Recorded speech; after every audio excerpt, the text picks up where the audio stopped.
ये जनता के ऊपर निर्भर है कि जनता किसको चुनती है। जिसको ज्यादा वोट मिलेगी वो विजय होगा। हम राजनीतिक एजेंडे पर, राजनीति पर कभी कोई बयान नहीं देते। हमारा काम सबको एक करना है, हमारा काम सनातन का प्रचार करना है, हमारा काम हिंदुत्व को मजबूत करना है। जो बहुत स्वच्छ छवि के हों, जिनसे देश का, नगर पालिका का, नगर का, प्रदेश का भला हो, उनको मतदाता मत दें ताकि उत्थान हो और उन्नति हो। बाबा जी, आप यहाँ पर आपको लग रहा है कि आपकी वजह किसी को डिमोटिवेट या किसी को मोटिवेट करने नहीं आए हैं ना, हम राजनीतिक एजेंडे से आए। हमारा आना जाना लगा रहता। बागेश्वर बालाजी मठ भिवंडी में है, हम आते जाते रहते, अपनी वार्ता रखते रहते हैं। हम एक बात स्पष्ट कहें, देश का चुनाव जातिवाद, धर्मवाद से ऊपर उठकर राष्ट्रवाद पर होना चाहिए। देश के चुनाव में हिंदू, मुसलमान, सिख, ईसाई ये बात छोड़कर केवल और केवल राष्ट्र का भला हो, सनातन का उत्थान हो। सनातन में सब आ जाते हैं। सनातन का उत्थान हो और राष्ट्र का भला हो, इस पर यदि चुनाव हो तो हमें लगता है देश के लिए भी बेहतर होगा, मुंबई के लिए भी बेहतर होगा और निवासियों के लिए भी बेहतर होगा। महाराज, एक सवाल बंगाल से रखने के ठीक 2 दिन बाद हम कोलकाता गए। वहां पर परेड ग्राउंड में एक साथ 5 लाख गीता पाठ का पाठ भी किया और इसलिए हम गए कि हमारा जाना बहुत आवश्यक था। हम किसी भी धार्मिक परंपरा मानने वाले लोगों के खिलाफ नहीं है। उन्हें अपनी पूजा पाठ करने का पूर्ण स्वतंत्र अधिकार है। 1947 में भारत की आजादी के बाद तो संविधान के तहत कोई भी अपनी देवी देवताओं का, किसी भी मजहब का व्यक्ति अपने देवी देवताओं का स्थान बना सकता। लेकिन विदेशी आक्रांता के नाम पर, बाबर के नाम पर यदि देश में कोई भी स्थान बनाया जाए तो ये इस देश का दुर्भाग्य है। और निश्चित रूप से हम ये बात कह सकते हैं कि फिर से हिंदू 1992 दोहराने के लिए तैयार रहेगा।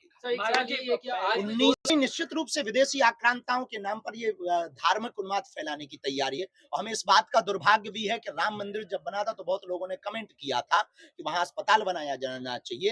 अब बाबरी मस्जिद की जब बात आई है तो उन लोगों के मुंह में कैंसर हो गया। आपको ये नहीं लगता आम आस्था का विषय है, राजनीतिक एजेंडे का विषय नहीं है। इस प्रकार की बातें फैला करके सिर्फ उन्माद फैलाया जा रहा है। राम पर श्रद्धा है तो आपको पूजा करनी चाहिए, नहीं है तो मुंह बंद रखना चाहिए। हम जैसे किसी भी मजहब के खिलाफ नहीं बोलते। हम भी भारत के लोगों को यही सलाह देंगे, देश का भला चाहते हो तो किसी भी मजहब संप्रदाय के खिलाफ ना बोलें। हम इस देश में हिंदू मुसलमान, हम इस देश में अंगड़ा पिछड़ा, हम इस देश में जातिवाद नहीं चाहते, हम इस देश में राष्ट्रवाद चाहते। उन्होंने बाबरी की नींव रखी, हम गए, क्योंकि बाबरी बनेगी तो बाबा आएगा। बाबा जी, एक सवाल आपने कहा कि इस तरह से आपसे तो अब बाकी हम राजनेताओं पर बोलते नहीं, कोई राजनेता ही इस पे बोल सकता है।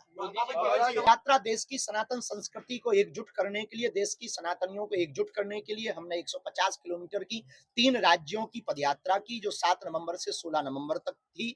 6 जिलों में यह पदयात्रा गई। दिल्ली, हरियाणा और उत्तर प्रदेश की 3 राज्यों की सीमाओं को पार किया। लगभग 5 करोड़ की आबादी के बीच से यह पदयात्रा निकली। लगभग 48 जगह पर चौपालें लगाई, 28 जगह सामाजिक समरसता के भोज किए।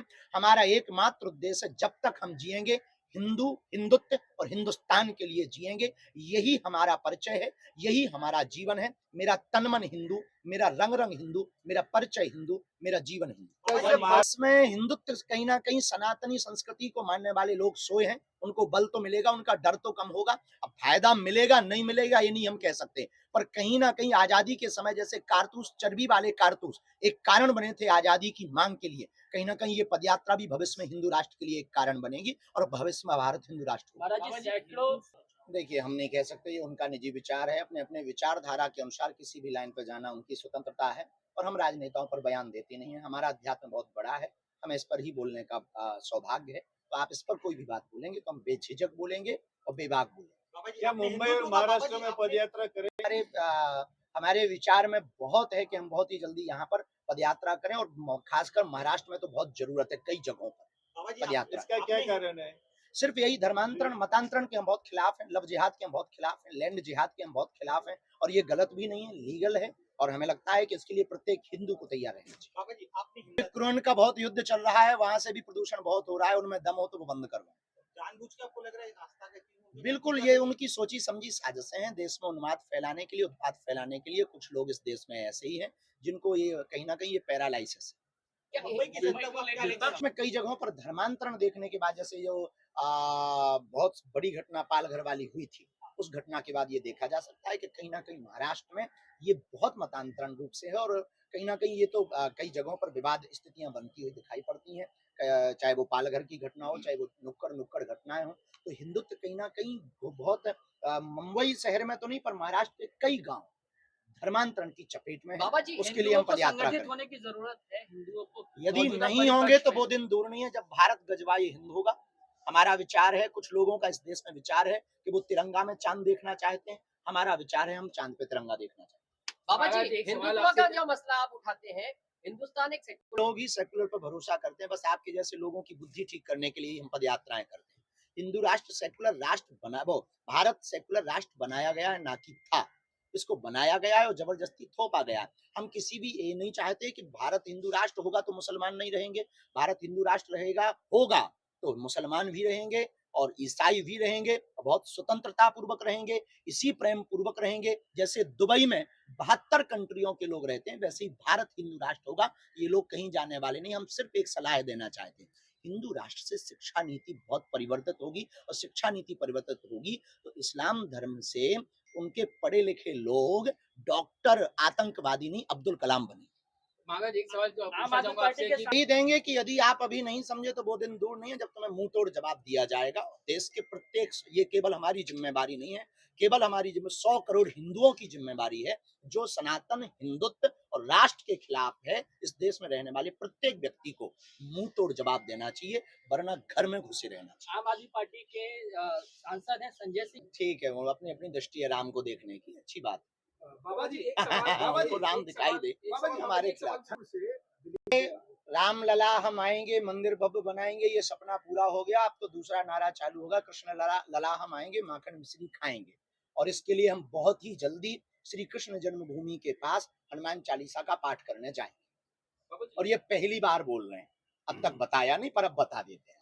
बाबा जी, पर मत देने पर कभी बोलते नहीं है। राष्ट्र हित में सब मत करें, सबसे यही प्रार्थना। जो हमें मानते हो, जो हमें नहीं मानते, वो भी राष्ट्र हित में मत करें, यही प्रार्थना है। बाबा क्योंकि जी, हम जो राजनीति, महाराष्ट्र के मुख्य प्रधान रह चुके हैं, देश की सेना के साथ खड़े रहना चाहिए किन्हीं भी परिस्थिति में। पहली बात तो ऐसा हुआ नहीं, और हुआ भी तो देश के प्रत्येक व्यक्ति को सेना के साथ खड़ा होना चाहिए।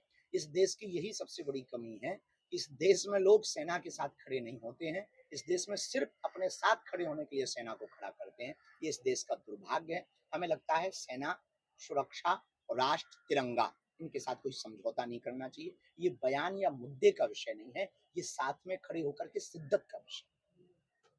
बाबा जी, आप सबकी देखिए, जिस विचारधारा से वो चल रहे हैं, हम राजनेताओं पे बहुत, हमने पहले ही बोला, फिर भी आप घुमा फिरा के नहीं आते और करें।